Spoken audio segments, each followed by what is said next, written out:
चुड़ैल और लड़कियों की कहानी। एक घने जंगल के पास एक छोटा सा गांव था, जहां लोग बहुत ही शांतिपूर्ण तरीके से रहते थे।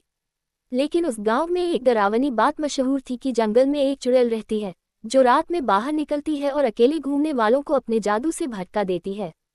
गांव की 3 बहादुर लड़कियां, मीरा, सुहानी और राधा, इन सब बातों पर यकीन नहीं करती थीं।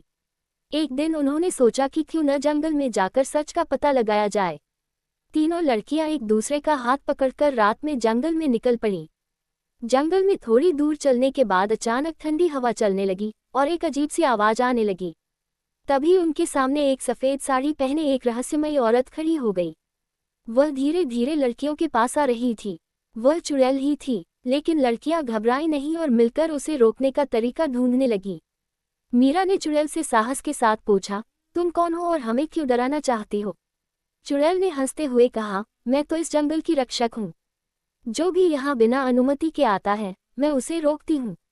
लड़कियों ने कहा, हम किसी बुरी मंशा से नहीं आए, हम तो बस ये जानने आए थे कि जंगल में कोई डरावनी शक्ति है या नहीं। चुड़ैल ने उनकी बहादुरी से प्रभावित होकर उन्हें जंगल की कई छुपी हुई खूबसूरती दिखाई और यह भी समझाया कि जंगल की रक्षा करना सबकी जिम्मेदारी है। उस रात के बाद लड़कियां गांव में लौट आईं और सबको समझाया कि जंगल की देखभाल कैसे करनी चाहिए।